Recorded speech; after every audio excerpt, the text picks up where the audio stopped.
Hola a todos, bienvenidos nuevamente a mi canal. Mi nombre es Paula Morales y si no han visto los últimos videos, hemos estado leyendo el Evangelio de San Mateo. El día de hoy nos toca leer el capítulo número 12 y me gustaría empezar como siempre con una oración al Espíritu Santo para que abra nuestros oídos espirituales para recibir el mensaje que nos quiere dar el día de hoy. Ven Espíritu Santo, llena los corazones de tus fieles y enciende en ellos el fuego de tu amor.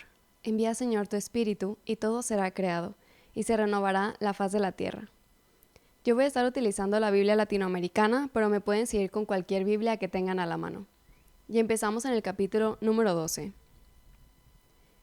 En cierta ocasión, pasaba Jesús por unos campos de trigo, y era un día sábado. Sus discípulos, que tenían hambre, comenzaron a desgranar espigas y a comerse el grano. Al advertirlo unos fariseos, dijeron a Jesús: «Tus discípulos están haciendo lo que está prohibido hacer en día sábado». Jesús les contestó: ¿No han leído lo que hizo David un día que tenía hambre, él y su gente? Pues entró en la casa de Dios y comieron los panes presentados que les estaban prohibidos tanto a él como a sus compañeros, pues están reservados a los sacerdotes. ¿No han leído en la ley que los sacerdotes en el templo no observan el descanso y no hay culpa en eso? Yo se lo digo, ustedes tienen aquí algo más que el templo, y si ustedes entendieran estas palabras, quiero misericordia, no sacrificios, ustedes no condenarían a quienes están sin culpa. Además, el Hijo del Hombre es Señor del sábado. Saliendo de aquel lugar, Jesús entró en una sinagoga de los judíos. Se encontraba allí un hombre que tenía una mano paralizada. Le preguntaron a Jesús con intención de acusarlo después: ¿Está permitido hacer curaciones en día sábado? Jesús les dijo: Si alguno de ustedes tiene una sola oveja y se le cae a un barranco en día sábado, ¿no irá a sacarla? Pues un ser humano vale mucho más que una oveja. Por lo tanto, está permitido hacer el bien en día sábado. Dijo entonces al enfermo: Extiende tu mano. La extendió y le quedó tan sana como la otra. Al salir, los fariseos planearon la manera de acabar con él. Jesús lo supo y se alejó de ahí, pero muchas personas lo siguieron, y él sanó a cuantos estaban enfermos. Pero les pedía insistentemente que no hablaran de él. Así debían cumplirse las palabras del profeta Isaías: Viene mi siervo, mi elegido, el amado, en quien me he complacido. Pondré mi espíritu sobre él, para que anuncie mis juicios a las naciones. No discutirá, ni gritará, ni se oirá su voz en las plazas. No quebrará la caña resquebrajada, ni apagará la mecha que todavía humea, hasta que haga triunfar la justicia. Las naciones pondrán su esperanza en su nombre. Algunos le trajeron un endemoniado que era ciego y mudo. Jesús lo sanó, de modo que pudo ver y hablar. Ante esto, toda la gente quedó asombrada y preguntaban: ¿No será este el hijo de David? Lo oyeron los fariseos y respondieron: Este expulsa a los demonios por obra de Belzebul, príncipe de los demonios. Jesús sabía lo que estaban pensando y les dijo: Todo reino que se divide corre a la ruina. No hay ciudad o familia que pueda durar con luchas internas. Si Satanás expulsa a Satanás, está dividido. ¿Cómo podrá mantenerse su reino? Y si Belzebul me ayuda a echar los demonios, ¿quién ayuda a la gente de ustedes cuando los echan? Ellos mismos les darán la respuesta. Pero si el Espíritu de Dios es el que me permite echar a los demonios, entiendan que el reino de Dios ha llegado a ustedes. ¿Quién entrará en la casa del fuerte y le robará sus cosas, sino el que pueda amarrar al fuerte? Solo entonces le saqueará la casa. El que no está conmigo está contra mí, y el que no recoge conmigo desparrama. Por eso yo les digo, se perdonará a los hombres cualquier pecado y cualquier insulto contra Dios, pero calumniar al Espíritu Santo es cosa que no tendrá perdón. Al que calumnia al Hijo del Hombre se le perdonará, pero al que calumnia al Espíritu Santo no se le perdonará ni en este mundo ni en el otro. Planten ustedes un árbol bueno y su fruto será bueno. Planten un árbol dañado y su fruto será malo, porque el árbol se conoce por sus frutos. Raza de víboras, si ustedes son tan malos, ¿cómo pueden decir algo bueno?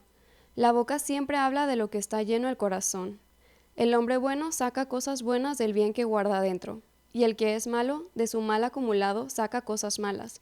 Yo les digo que en el día del juicio, los hombres tendrán que dar cuenta hasta de cualquier palabra difamatoria. Tus propias palabras te justificarán, y son tus palabras también las que te harán condenar. Entonces algunos maestros de la ley y fariseos le dijeron: Maestro, queremos verte hacer un milagro. Pero él contestó: esta raza perversa y adúltera pide una señal, pero solamente se le dará la señal del profeta Jonás.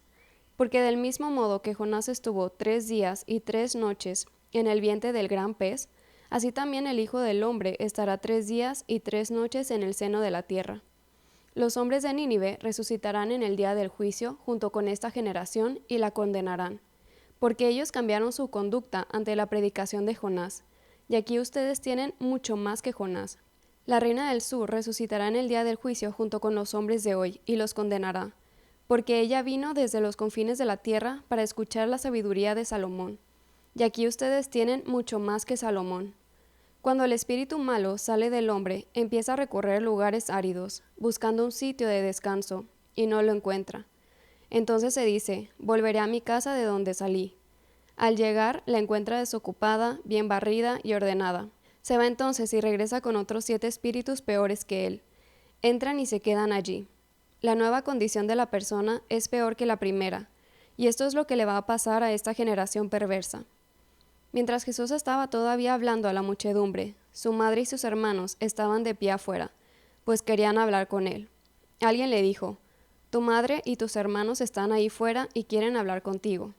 Pero Jesús dijo al que le daba el recado, «¿Quién es mi madre y quiénes son mis hermanos?». E indicando con la mano a sus discípulos, dijo, «Estos son mi madre y mis hermanos. Tomen a cualquiera que cumpla la voluntad de mi Padre de los cielos, y ese es para mí un hermano, una hermana o una madre». Palabra del Señor, gloria a ti, Señor Jesús. Bueno, me gustaría hablar primero sobre el pecado contra el Espíritu Santo, que es muy fuerte lo que dice la palabra, que es un pecado que no se perdona ni en esta vida ni en la siguiente. Y les quiero decir algo que encontré en catholic.net que dijo Santo Tomás para que quede un poquito más claro de qué trata este pecado. Y se los voy a leer.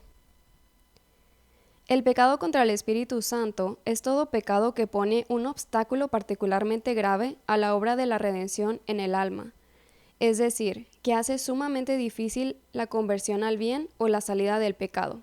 Y dice 3 maneras. La primera, todo lo que nos hace desconfiar de la misericordia de Dios, como la desesperación que excluye la confianza en la misericordia divina, o todo lo que nos alienta a pecar, como la presunción, que excluye el temor de la justicia. La segunda manera es todo lo que nos hace enemigos de los dones divinos que nos llevan a la conversión, como el rechazo de la verdad, que nos lleva a rebatir la verdad para poder pecar con tranquilidad, y la envidia u odio de la gracia, que es la envidia de la gracia fraterna o tristeza por la acción de la gracia en los demás y por el crecimiento de la gracia de Dios en el mundo. Y tercero, es todo lo que nos impide salir del pecado, como la impenitencia, que es la negativa a arrepentirnos y dejar nuestros pecados, y la obstinación en el mal, que es la reiteración del propósito de seguir pecando.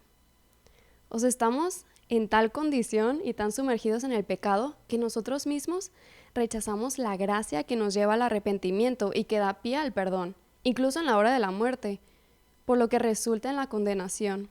Y ese es el pecado contra el Espíritu Santo.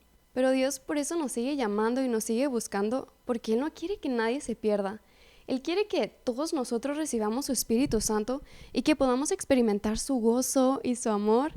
Y si nosotros nos dejamos tocar por Él, abrazar por Él y nos entregamos por completo a Él, Él nos va a llevar por un camino de paz, de amor, de conversión, y va a ir transformando nuestro corazón de tal manera que podamos dar buenos frutos y ser agradables al Señor.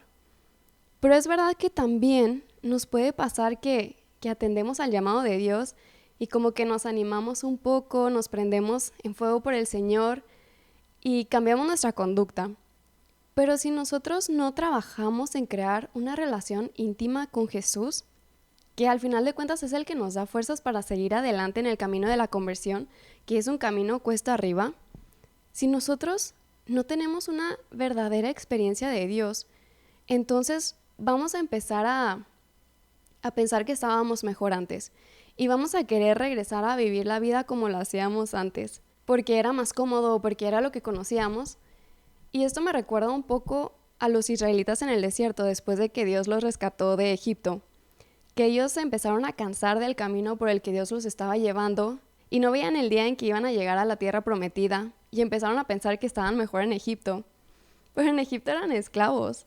Y así nos puede pasar a nosotros también cuando no entendemos por qué Dios permite que pasemos por ciertas dificultades y lo sentimos lejos, nos puede llegar la tentación de querer regresar a nuestra vida de antes, en donde éramos esclavos de ciertas formas de entretenimiento, de sustancias que consumíamos, de relaciones que teníamos que nos alejaban de Dios, de deseos y pasiones desordenadas que teníamos. Y eso es un poco lo que le reclama Jesús en este capítulo del Evangelio, que las personas de Nínive escucharon la predicación de Jonás y se convirtieron, hicieron penitencia, y ellos tenían ahí a alguien mucho más grande que Jonás, mucho más grande que cualquier profeta y los reyes del Antiguo Testamento, y ellos no se convertían de corazón.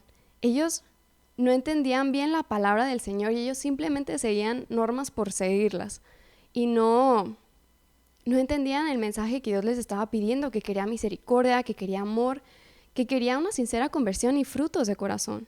Y por eso nosotros tenemos que tener también mucho cuidado cuando nos vengan estos pensamientos de querer volver a nuestra vida de antes, de que hacer la voluntad de Dios es difícil o pesada, de que es aburrida.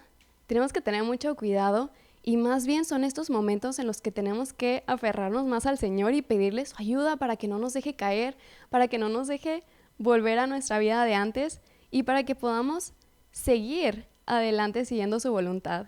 Y eso, yo te quiero invitar a que el día de hoy en tu oración le pidas al Señor las fuerzas para que puedas seguir adelante en el camino de la conversión, que te dé las fuerzas para seguir cumpliendo su voluntad, para seguir acercándote a Él y que te dé la gracia de seguir transformando tu corazón para dar buenos frutos. Y con eso terminamos la reflexión del día de hoy.